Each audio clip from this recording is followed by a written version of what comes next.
وشي ورم واتنفخ بشكل مرعب. كان طول عمري عندي هالات وراثية كده خفيفة، وطبعا انتوا عارفين ان اي حاجة وراثية ما بتخفش ولا بكريمات ولا بوصفات طبيعية. فانا سمعت عن حقن الميزوثيرابي وكنت بقلق انا اصلا من اي حاجة فيها حقن.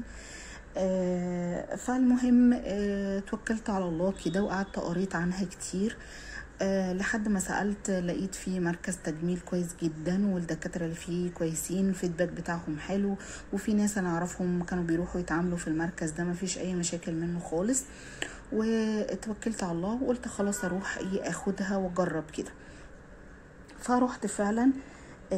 اول حقنة كانت النتيجة مبهرة، انا ما صدقتش نفسي، يعني انا في خلال دقايق بصيت لقيت حاجة تانية خالص كده، منظر تاني، الهالات راحت نهائي وكنت مبسوطة جدا. طبعا انتوا عارفين ان الحاجات دي لازم بيتداوم عليها، لان هي مش حاجة علاجية، هي بتبقى حاجة تجميلية، فالحقنة دي لازم بتتكرر كل شهرين او 3 شهور. فروحت عشان اكررها المرة التانية، برضو النتيجة كانت كويسة جدا، مكانش في اي مشاكل خالص وكنت مبسوطة جدا. جيت على المرة التالتة والدكتور بتديهالي، حسيت بحرقان شديد جدا. فهي راحت بسرعة جايبة كمادات تلج حطتها على عينيا وقالت لي ما تقلقيش والدنيا ما فيش مشكلة وما فيش حاجة خالص وما تقلقيش، وكملت الجلسة بتاعتها وخلاص خدت بعضي ومشيت. على بالليل لقيت وشي ده بيتنفخ بشكل غريب، تحت عيني بيتنفخ وخدودي كلها بتتنفخ. جريت اتصلت بيها، ردت عليا بسرعه بصراحه، صورت وشي وبعته لها على الواتس. كتبت لي اسم حقنه، قالت لي ده في انفكشن حصل لك، انزلي بسرعه خدي الحقنه دي. نزلت خدت الحقنه، وتاني يوم رحت لها على العياده، قالت لي انتي جالك حساسيه من الحقنه، مع ان هي نفس المكونات اللي فيها اللي خدتيها المرتين اللي فاتوا.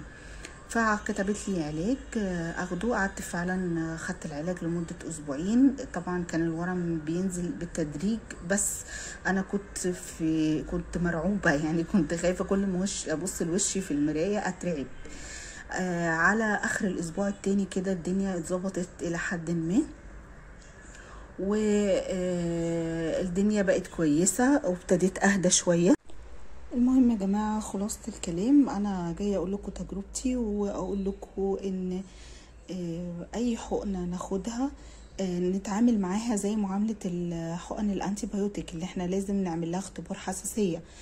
فلازم نعمل اختبار حساسية لأي حقنة أنا هاخدها هحطها في جسمي، عشان أطمن إن المواد اللي في الحقنة دي جسمي مش حساس ليها.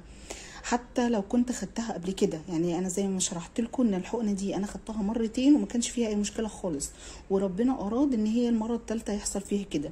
فلازم ان احنا نبقى حريصين وخايفين على نفسنا، ان انا باخد اي حقنه اقف للطبيب ان هو يعمل لي اختبار حساسيه للحقنه دي قبل ما اخدها، عشان احافظ على نفسي.